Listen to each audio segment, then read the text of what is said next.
Hi, everyone. Welcome to episode 39 of SNOWED. The Michael Snow is a fraud story. So Mike comes to me, the CRV blew up, the turbo blew up. According to him, it was because Shelly didn't change the oil. I'm like, aren't you a man? Shouldn't you change the oil? It's your car. Why are you leaving it up to somebody else? Well, she's driving it, blah, blah, blah. I guess he just lets her drive the car because she didn't have one. So he was still being a nice enough ex-boyfriend to let her drive the car.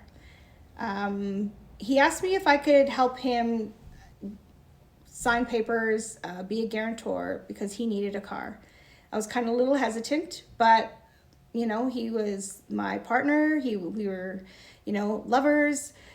Anything like that, I would do. I don't want to see somebody without something. So we went to O'Brien's.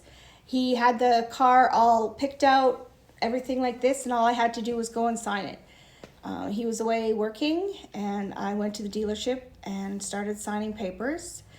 It was after I was while I was reading the fine print afterwards, I realized that I ended up being the co-buyer or the buyer of the car, and Mike was the co-buyer.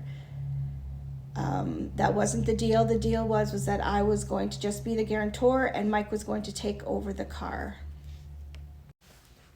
I'm signing the papers and I realized that I ended up being the buyer of the car and Mike was the co-buyer. That wasn't the arrangement. The arrangement was the opposite, vice versa. And the salesman said, oh, you don't have to worry about it. It's not going to hurt you anyways. I'm like, I knew it was going to hurt me in the credit because if Mike didn't pay it, I was going to get stuck paying the payments. But I never thought anything of it. Mike had his paycheck on there and payments were going to come out. And that's all I knew. Mike gives me a call and he asks, can you go and register and insure the car? I'm like, no, you can. It's your car. That's your responsibility. And he said, well, I'm working and I need that car today. I'm like, how are you going to get that car today if you're working? He said, Shelly and her son are going to come and pick it up. So go across the street, register the car, more money out of my pocket.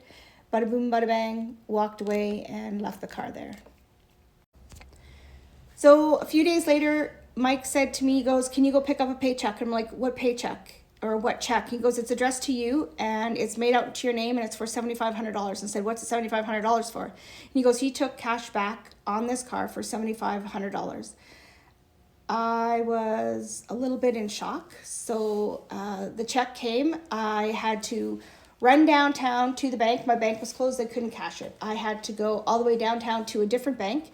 They did cash it. And then I had to go across the street and deposit that $7,500 cash in Mike's bank account.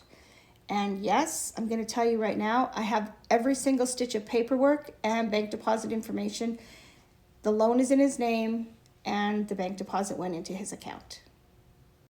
So that was a really hard story for Denise to tell. But that is part of the story of how Mr. Snow bamboozled her into not just being the co-signer, but actually purchasing and registering this car while he was supposedly making the payments. And while he did make the payments initially, once I forced him out of the house, he did stop making the payments. Fortunately, at that point, Denise and I had already been speaking and she knew my story and I knew hers and she felt terrible for me and she didn't want to take the Yaris out from under me. She continued to make those payments. So I had a vehicle to drive. In the end, Denise did end up getting into an accident with the car she was driving. So she had to take the Yaris. She owned the Yaris. She was paying it for the Yaris. And it was, there was two grown women standing in my driveway crying over a Toyota Yaris. She felt so bad that she had to take it from me. And yet, how could she not? I said to her, this is your vehicle. You have to take it. In the end, she did have to trade the Toyota Yaris in so she could purchase a reliable vehicle to take her to and from work. So I'm just going to leave this short and sweet, and I am going to get back to you with episode 40 tomorrow, and I'll be reading you some more letters.